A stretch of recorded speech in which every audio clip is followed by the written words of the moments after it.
네, 해외 투자에 관한 유용한 정보를 전해드리는 글로벌 금융투자센터 시간입니다. 크래프트 테크놀로지스의 오기석 홍콩법인장 연결돼 있습니다. 안녕하십니까?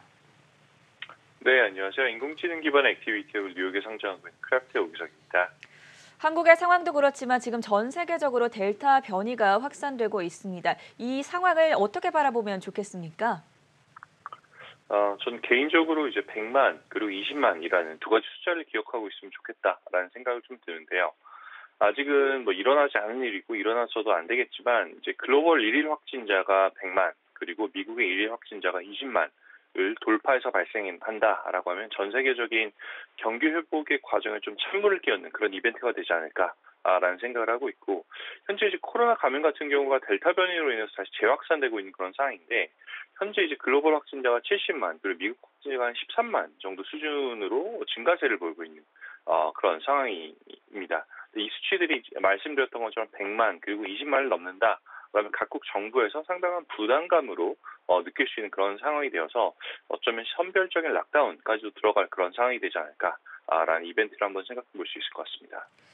그럼에도 불구하고 글로벌 시장 주가는 계속해서 신고점을 경신하고 있습니다. 지난주만 하더라도 다우지수와 S&P 500 지수가 다시 한번 사상 최고치 경신하면서 마무리가 됐는데 코로나19가 이렇게 확산을 하다 보면은 주가가 언젠가는 하방 전환되지 않을까 우려의 목소리도 나오는데 여기에 대해서는 어떻게 평가하고 계십니까? 단기적으로 시장의 불안감이 상승할 가능성은 있다라고 생각을 하고 있고, 사실 현재 장 같은 경우가 작년 8월 이후로 한 번도 5% 이상 밀렸던 적이 없는 이제 그런 장인데, 사실 최근 2주 전부터 조금 시장의 불안감이 좀 올라온 그런 징후들이 좀 발견이 되고 있습니다. 공포지수로 불리는 빅스 같은 경우는 작년 이후 지속적인 하향 추세가 발견되고 있긴 하지만, 과거 한 달만 놓고 본다라고 하면 조금 변화가 나타나고 있는 게, 지금까지는 이제 하향 추세 속에서 시장이 하락했을 경우 단기적으로 빅스가 상승했던 그런 상황인데, 지금 과거 한 달 같은 경우는 시장이 하락하지 않았음에도 불구하고 빅스가 14 저점에서 20까지 상승하는 그런 모습을 보였습니다.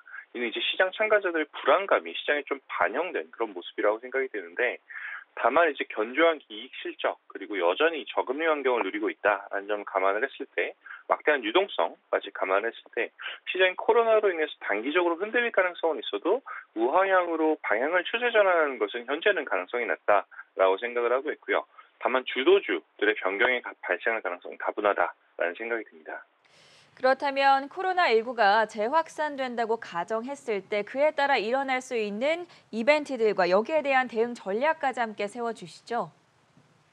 네, 코로나 관련해서 좀 더 말씀드리고 싶은 건 작년과 가장 큰 차이가 현재는 백신이 있다라는 그런 점입니다. 결국 이제 모르고 당하는 것 그리고 대응책이 있는 것의 차이는 이제 공포 수준이 천지 차이가 난다라고 생각을 하는데, 그래서 추세 전환의 가능성은 낮다라고 말씀드린 거고요. 다만 여기서 코로나가 재확산한다라고 가정을 했을 때 몇 가지 시나리오는 한번 생각을 해볼 수 있습니다.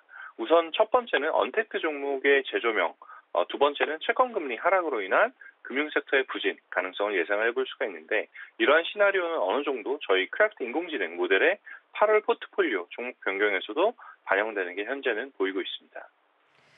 골드만삭스의 경우에는 지난 주말 사이에 델타 변이 바이러스가 확산될 것이다라고 예측을 하면서 델타 변이 수혜주들에 대한 의견을 다방면으로 내놓았었는데 지금 보니까 크래프트의 인공지능 모델도 상당히 비슷한 의견을 내는 것 같습니다. 구체적인 설명도 함께 전해주시죠.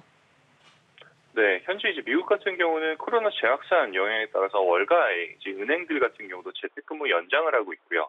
바이든 행정부가 원래는 7월 4일 독립기념일을 맞춰서 완전 오픈을 얘기를 했지만, 현재는 델타 변이 때문에 사실상 물 건너간 상황이다라는 생각이 들고, 골드만에서 이제 말씀해 주셨던 것처럼 언택트 관련주들이 델타 변이 수혜주 그리고 성장주라는 이유로 지금 추천을 하고 있는데, 뭐 ETSY 아니면 스타벅스 아니면 마이크로소프트 같은 종목들을 이제 대표적인 추천 종목들로 이제 삼고 있고요. 저희 크래프트 인공지능 모델 ETF인 테슬라 족집게라는 별명이 붙었던 에이몸에서도 이번 8월에는 이제 언택트 주식 혹은 뭐 팬데믹 트레이드라고 해서 이제 스냅 그리고 줌, 로쿠 등을 신규로 좀 많이 편입했고, 현재 AMD를 탑픽으로 들고 있습니다. AMOM 같은 경우는 최근에 이제 다른 모멘텀 전략 ETF와는 달리 아마존을 편입하고 있지 않아서 최근에 이제 아마존 급락세를 한번 피해가기도 있다라는 점도 한번 참고해서 말씀드리고 싶습니다.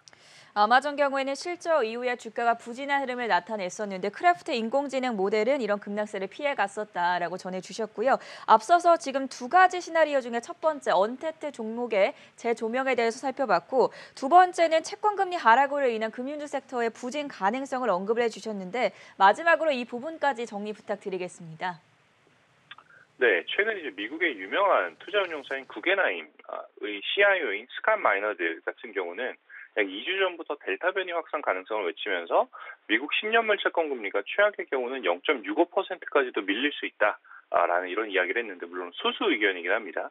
이분 같은 경우는 그래도 다만 지난 2년 동안 시장을 상당히 잘 맞춰온 것으로 그렇게 알려주신 분이고 물론 지난주 금요일에 고용지표가 좀 잘 나와서 미국 채권 금리가 단기적으로 상승하긴 했지만 이번 고용지표 특수가 8월 말로 일몰되는 미국 코로나 이제 그 실업수당 정책과 관련이 있다라는 점을 감안할 필요도 있고 또 앞에 말씀드렸던 것처럼 결국 코로나가 다시 재확산 추세에 들어가게 되면 경기회복 둔화의 위협이 이제 발생할 가능성이 있다. 그렇게 되면 채권 금리가 다시 하방 압력을 받을 가능성이 있는데 저희 인공지능을 활용한 ETF 중에서 무형자산의 가치까지 반영하는 가치 투자 전략의 NBQ 같은 경우는 이번 달에 앤썸 그리고 CVS 헬스 같은 헬스케어들을 추가를 했고 재밌는 것은 이제 원래 금융주 비중이 약 17%까지 들고 있었던 거를 이번 달에 1%까지 줄였다라는 말씀을 드리고 싶고요.